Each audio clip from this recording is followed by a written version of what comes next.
Dear students, today we will discuss rotational spectra of non-rigid rotates, rotational spectra of polyatomic molecules, and introduction to instrumentation.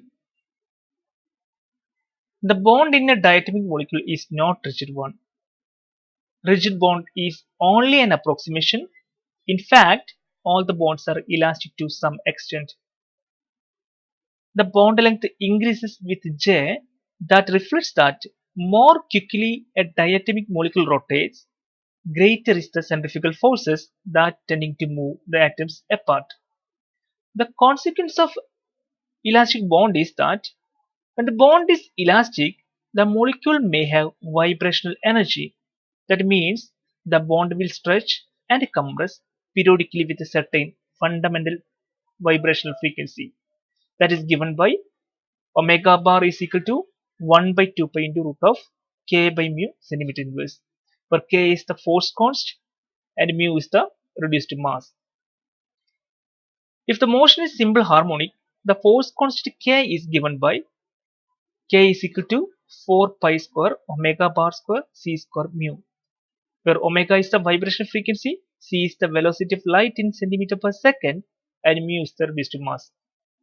The second consequence of elastic bond is that the quantities R and B vary during vibration. When the bond is elastic, the bond length increases. Hence, we know that B is equal to h by 8 pi square IC. And for I, we can substitute mu r square. Therefore, B is equal to h by 8 pi square mu r square C. All the terms are constant except R. Therefore, we can write B is proportional to 1 by r square. That is, when the bond length increases, the value of B will decreases. Next is centrifugal distortion. It is also called non-rigid rotation. In real molecules, the atoms of the rotating molecules are subject to centrifugal forces that tending to move the atoms apart. Hence, distort the molecular geometry by stretching the bonds between the atoms and increase the moment of inertia. That means when the bond is elastic, the bond length increases and hence the moment of inertia increases, because we know that I is equal to mu r square. R is increasing, then mu will be increasing.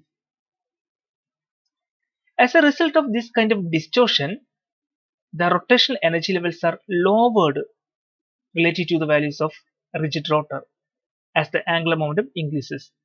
That is, when we molecule rotate through the rotation axis, the rotation energy levels of the non-rigid rotor is decreased as compared to the rigid rotor because of this centrifugal distortion term. The Schrodinger equation may be set up for non-rigid molecule, and the rotational energy levels are found to be for a simple harmonic force field is given by Ej is equal to h square by 8 pi square I j into j plus 1 minus h raised to 4 32 pi raised to 4 I square r square k j square into j plus 1 square. This is the energy of non-rigid rotor, which is the unit in joule, and we usually express in centimeter inverse. Therefore, we just divide the energy by Hc. Therefore, epsilon j is equal to h square by 8 pi square I by Hc, that is called B j into j plus 1, and when we divide this term by Hc, we will get a term is called d into j square into j plus 1 all square centimeter inverse, where the d is called centrifugal distortion constant. The value of d is h cube by 32 pi raised to 4 I square r square k c centimeter inverse. For a diatomic molecule, d is related to b and the fundamental vibration frequency omega bar by the relation d is equal to 4b cube divided by omega bar square. The vibrational frequency omega bar is in the order of 10 raised to 3 centimeter inverse. That is, in the value of omega will be in the multiplication of 10 raised to 3, while the value of B is in the order of 10 centimeter inverse. Thus, we see that when omega bar is in 10 raised to 3, then D will be in the order of 10 raised to minus 3 centimeter inverse. That is, which is very small as compared to B, and B is in the order of 10 raised to 10 centimeter inverse, while D is in 10 raised to minus 3 centimeter inverse, which the value is very small as compared to B. This is the rotational energy levels of rigid rotor and non-rigid rotor, and we can see the rotational energy levels of non-rigid rotor is lowered when compared to rigid rotor because of the term distortion constant D. For the small j value, we can see from this figure that for a small j value, the correction term dj square into j plus 1 square is almost negligible. But when we move from higher j value, that for 10 or above, we can see a large deviation from the rotation energy level when compared to rigid rotor because of this correction term dj square into j plus 1 square. Next is the spectrum of non-rigid rotor.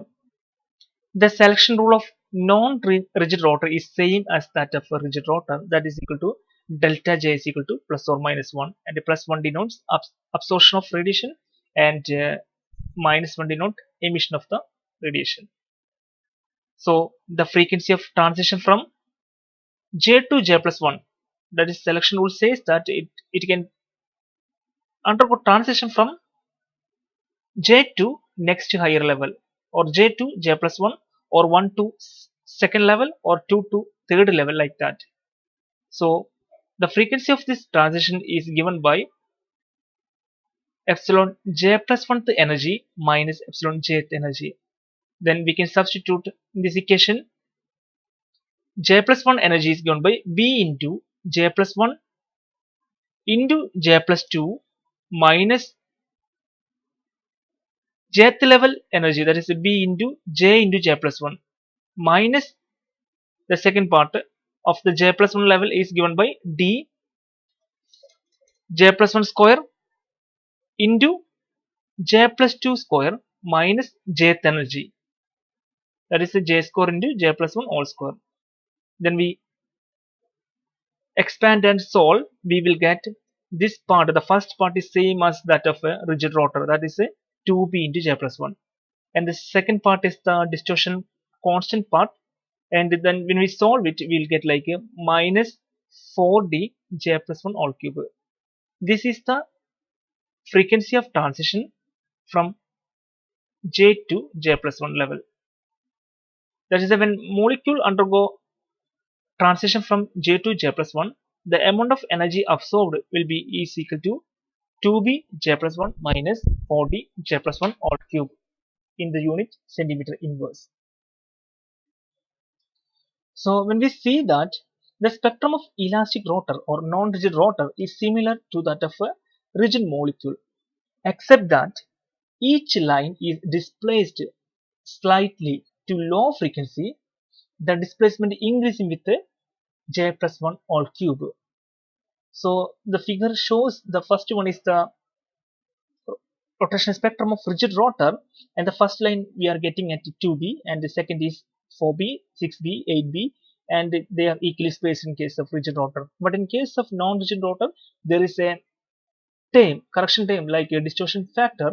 Then when increasing J value, the rotation energy levels or the spectrum are shifted to lower frequency region because of these term minus 4d J plus 1 all cube, and that is denoted by 2b dash and 4b dash. When for the transition from 1 to 2, the spectral line will get it 4b dash, that will be equal to, when 1 to 2, the J is 1, that is equal to 4b dash is equal to 1 plus 1, 2, 4b minus 1 plus 1, 2, 2 raised to 3, that is 8, minus 32d. And the d value is very small, that's why it's very close. I mean, both are similar. 4b and 4b dash are similar. When the transition from higher level, the spectral lines are shifted to lower frequency region because of the term j plus 1 all cube. So here we are getting the spectral line 20b and that shifted to 20b dash, that is to lower frequency in case of a non-rigid rotor.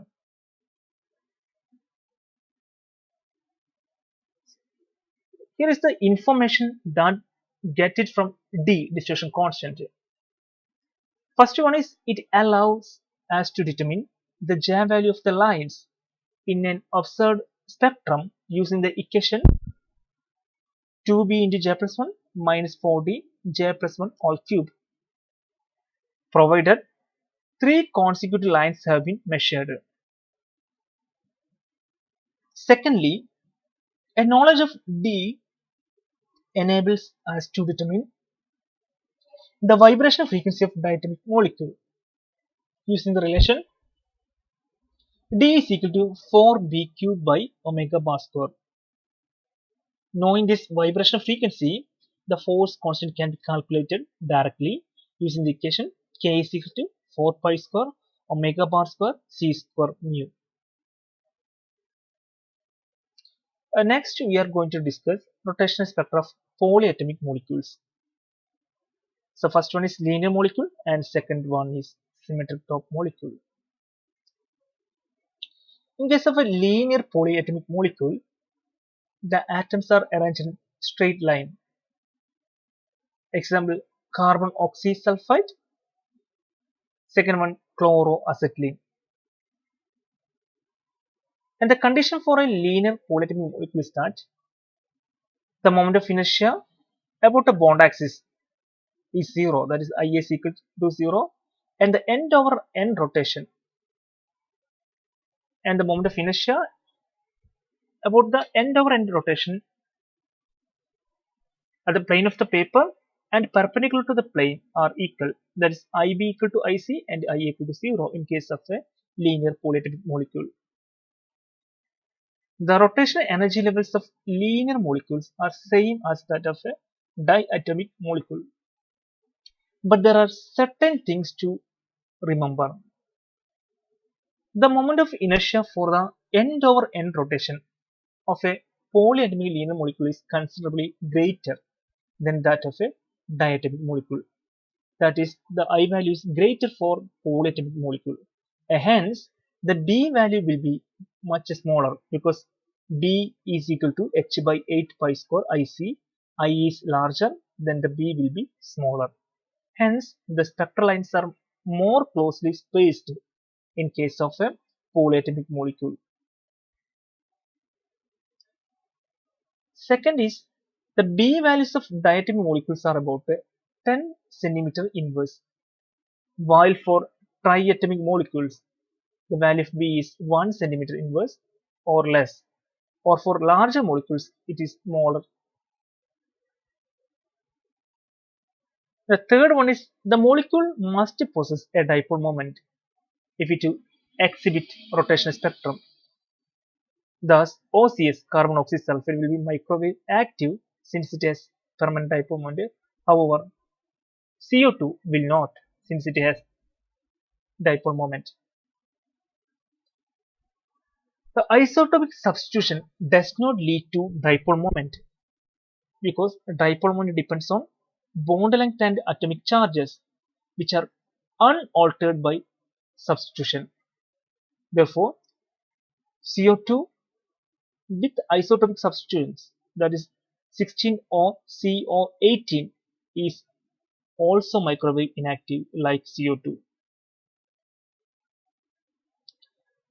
A non-cyclic polyatomic molecule containing N atoms which has N minus 1 individual bond length to be determined.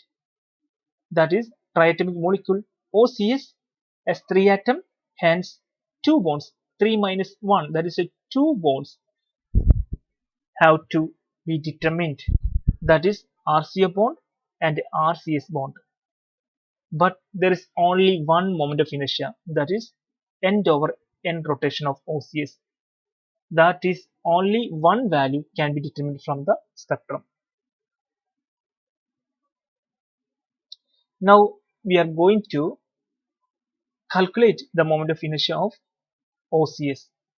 So let us consider the rotation of OCS molecule, and the molecule is rotating at the center of mass, and MO, MC, MS are the masses of oxygen, carbon and sulfur, and RO is the distance to MO from the center of mass, and RC is the distance to MC from the center of mass, and the MS is the distance, sorry, RS is the distance from the center of mass to the atom sulfur. So the consideration of moments, M0 R0 plus MC RC is equal to MS RS. The moment of inertia is I is equal to M0 R0 square plus MC RC square plus MS RS square. Also we know that RO is equal to CO bond length plus RC, and R is equal to CS bond length minus RC, where RCO, RCS are the bond lengths of the molecule. Substitute these two values in equation 1, and the equation 1 was M0 R0 plus MC RC is equal to MS RS. So we are going to substitute for R0 and RS, that is R0 is equal to RCO plus RC and RS equal to RCS minus RC. So the equation will become M0 RCO plus RC plus MC RC equal to MS RCS minus RC. When we expand, M0 RCO plus M0 RC plus MC RC equal to MS RCS minus MS RC. So we can see that RC is common in this equation. So we can rewrite M0 MC plus MS into RC, that is equal to MS RCS minus M0 RCO. And M0 plus MC plus MS we can write as capital M. This is total mass of the molecule. Therefore the equation will become MRC is equal to MS RCS minus M0 RCO. Substitute 3 in equation 2. The equation 3 was RO is equal to RCO plus RC and RS equal to RCS minus RC, and we are going to substitute this one in equation 2, that is for moment of inertia, that was I is equal to M0 R0 square plus MC RC square plus MS RS square. Therefore the equation will become I is equal to M0 into, for RO we are going to substitute RCO plus RC square plus MC RC square plus MS. For RS we are going to substitute RCS minus RC all square. Then we expand, we have common term RC square from the first term and RC here, RC square in the second term and RC square in the term. So it's a common, we can write like M0 MC and MS, that is M0 plus MC plus MS into RC square, and 2RC is common in the first and third term. So 2RC, and in the remaining term M0 RCO minus 2 MS RCS plus the remaining term is M0 RCO square and here MS RCS square. And we know that m0 plus mc plus ms, that is equal to capital M, that is I is equal to capital M RC square plus 2RC MO RCO minus MS RCS plus M0 RCO square plus MS RCS square.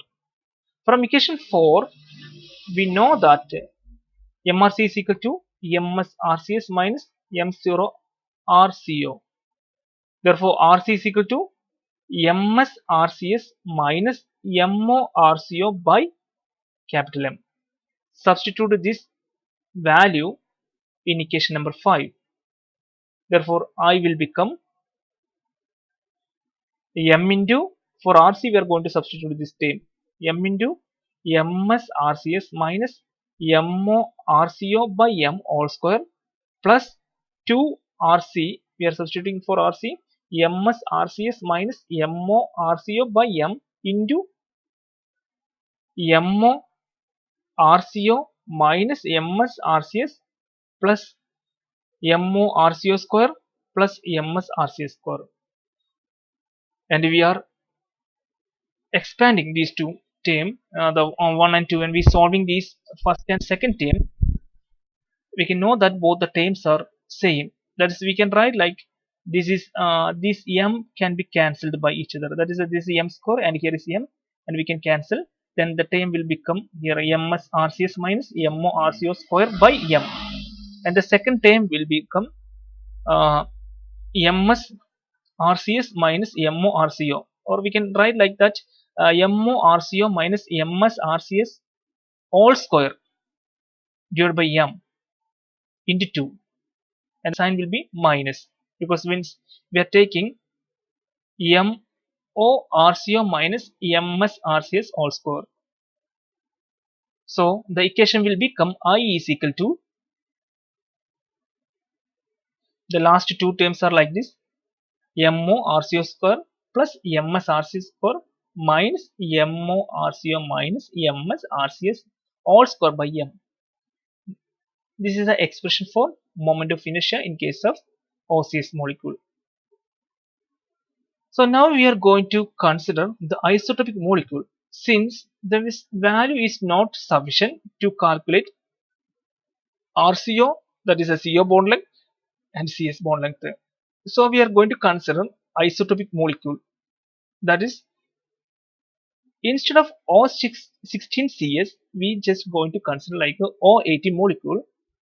So the expression may be written like, we can replace MO by MO dash, since we are substituted by isotope for oxygen.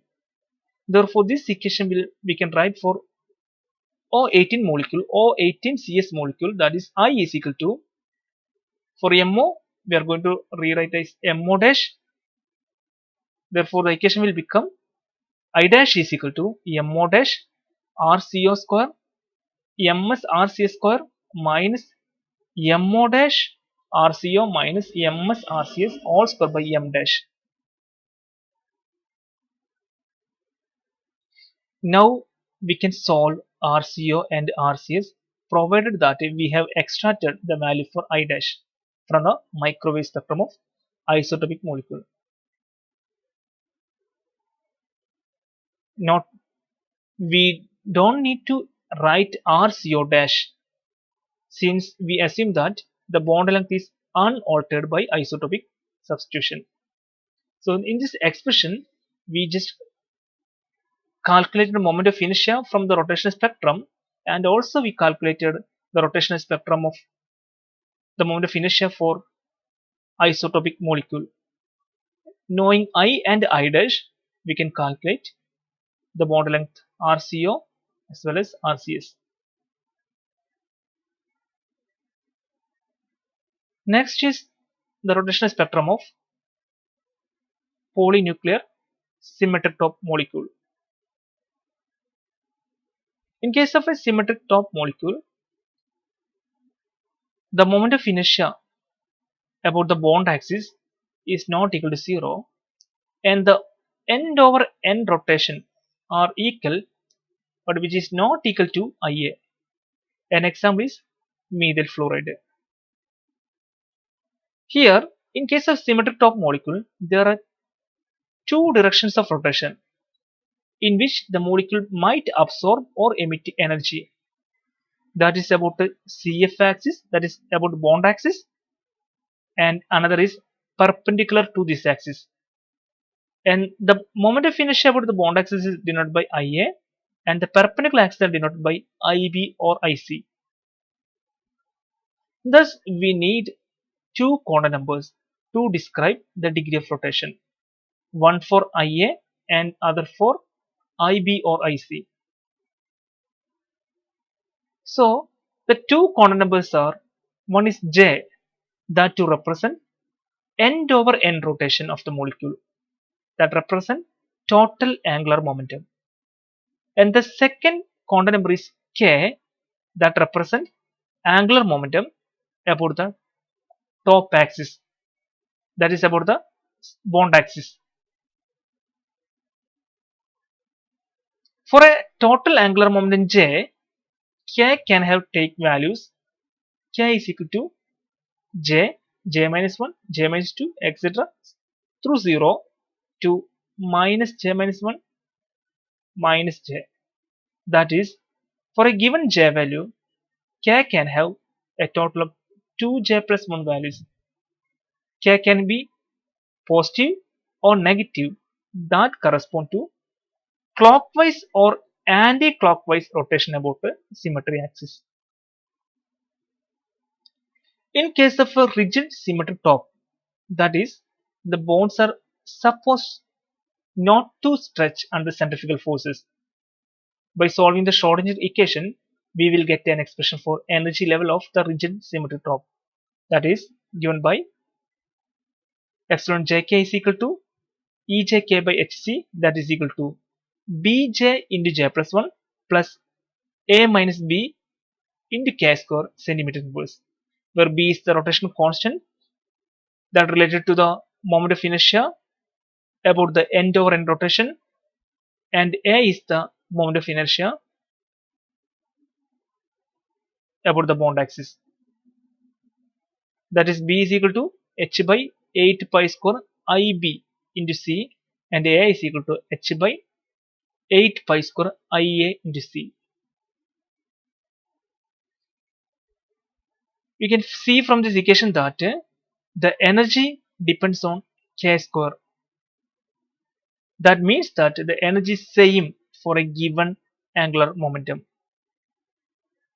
For all k which is greater than 0, the rotational energy levels are doubly degenerate. The selection rule for this rigid symmetric top molecule is that delta J is equal to plus or minus 1 and delta K is equal to 0. So the frequency of the transition is given by energy of the J plus 1 kth level minus energy of Jk level, since delta K is equal to 0. That is given by Bj plus 1 into J plus 2 plus A minus B K square.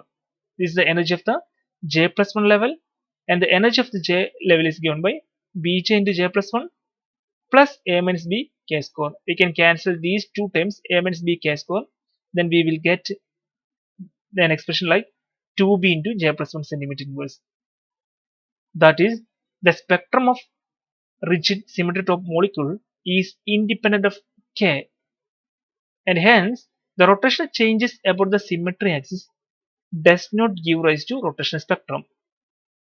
That is, the spectrum is just same as that for linear molecule, and only one moment of inertia, that is end over end rotation, can be measured in case of a rigid symmetric top molecule. Next is we are discussing the instrumentation part of rotational spectroscopy. So the first part is a source. The common monochromatic source is klystron valve. The advantages are they can produce far higher microwave output than other solid state devices. is a disadvantage is that the total energy radiated is very small, in the order of milliwatts only. However, this is all concentrated into very narrow range of frequency, and hence the electric field generated at these frequencies is more intense that might be expected from the radiative power. This means that a sharply tuned detector can be sufficiently sensitive to detect the signal. Second part of the instrument is beam direction. The source crystal wall producing microwave radiation that is passed through the waveguide, which is made up of hollow tubes of copper or silver.